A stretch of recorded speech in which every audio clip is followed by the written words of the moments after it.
All right, welcome back to Psychology of Golf. Dr. Mark P. Otten from Cal State Northridge back with you and with my new Breaking Par series.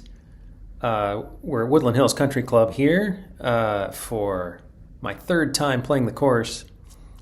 And I say breaking par because I am close to breaking par, but I am not necessarily close at Woodland Hills Country Club. So I am close with my training. I'm gonna come up with episodes here, breaking par, until I do break par at a regulation golf course.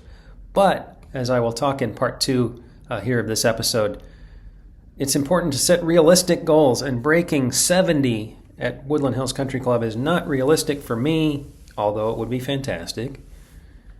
The goal for me on this day as a 7 handicap golfer,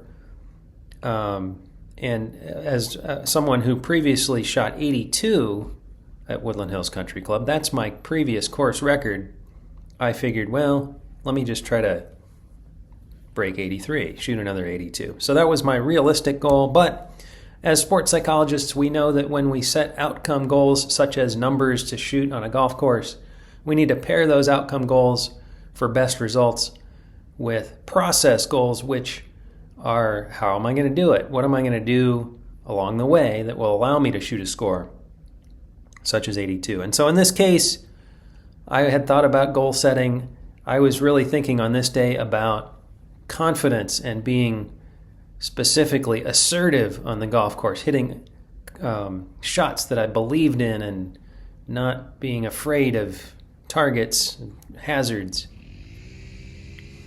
So let's see how it worked out for me. This is hole number 1. I'm not going to show you every shot, by the way, but this was a up and down from the bunker on hole number 1. Fantastic opening par for me. And then after a bogey on hole 2, this is me getting up and down on hole 3, par 5. And by the way, this par 5 is a challenging one and a fun hole. So I'll also let you settle in with the scenery here at this country club tucked away in the hills of the San Fernando Valley, or I guess on the south end of the San Fernando Valley. So I'm starting out here. I'm going to be +1 through 3 holes. That is right where I want to be. And we've got a par 5 on hole number 4 as well, so 2 consecutive par 5s. And here I am with a short approach shot that's going to land in the middle of the green. And so at this point, I'm thinking, wow, okay, my outcome goal is in sight, but it's very early in the round too. So I'm trying to stay in a flow. I'm trying to establish a flow. Here's a birdie putt. Just missed. Actually left me some work to do coming back down the hill here. And I was successful the first 4 holes in staying in that flow and offering myself a chance to succeed on this day. Knocked down that putt. That was not an easy comebacker. And here's another green in regulation, hole 5. So I have another birdie putt at 1 over par on hole 5. Of course, a lot of these greens, I mean, almost went in, but then, I mean, you see it rolling well past the hole. A lot of these greens had speed to them.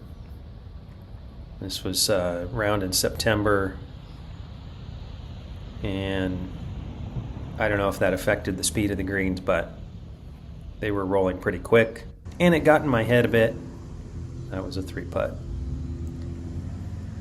So this on the front 9 was a moment where I kind of let it get away from me for a little bit here. This is fun number. So I have these ratings of these holes up here, and I've rated this hole as the number 1 most fun hole in the golf course. Par 3, back into the neighborhood. Well, I launched that 5-wood, not into the neighborhood, but into the trees on the right side. So this is me trying to save bogey. This is going to be my first double bogey of the day. And so in these moments, you can kind of let your guard down, your round get out of hand, And I did stumble a little bit there. Hole 6, bogey. Hole 7, bogey. Hole 8, however, I had a birdie putt from the fringe. Left myself a little work to do here. So I'm hanging in there at +5, which gives me a chance for my outcome goals.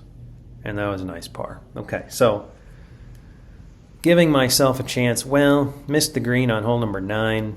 Thought I'd give you a look at the scenery anyway here with the WHCC there in the back. Interesting clouds on this day too.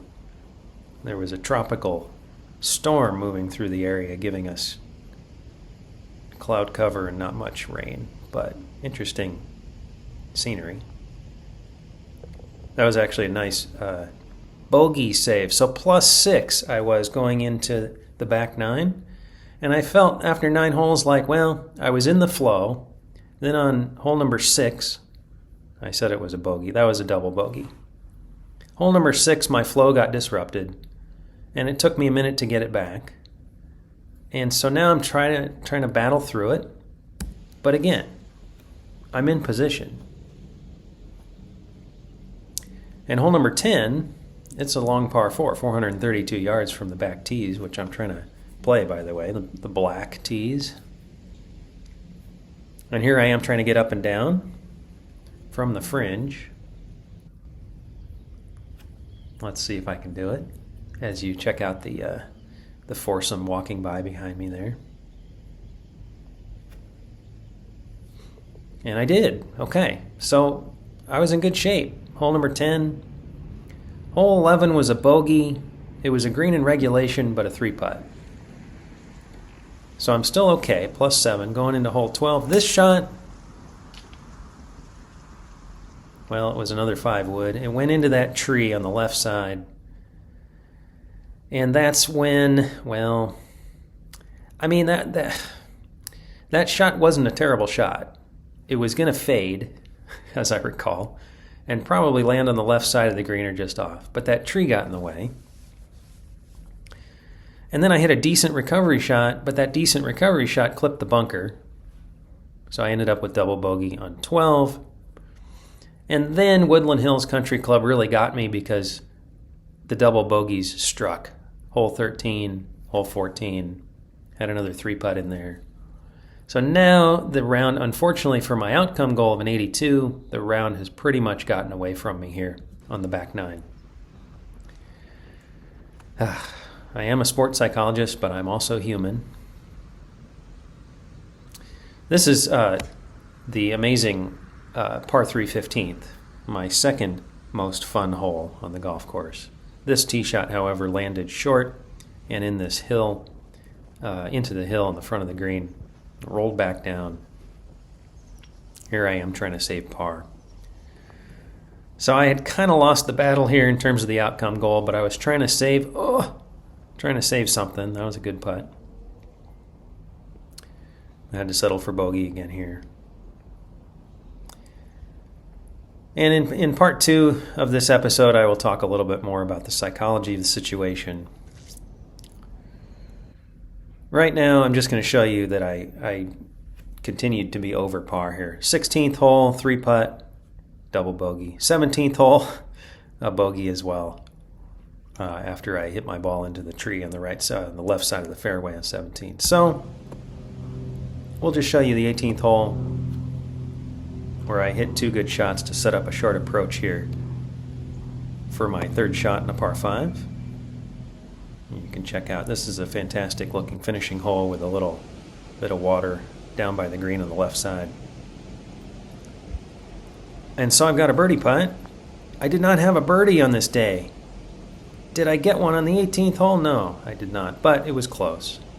And I was pleased with that because it had been a while since I had made par. So there you go. There's my round. Turned out to be an 87. Front 9 was a little better than the back 9. Okay. I'm going to talk a little bit more about the psychology here of what happened at Woodland Hills Country Club in part 2 of this episode.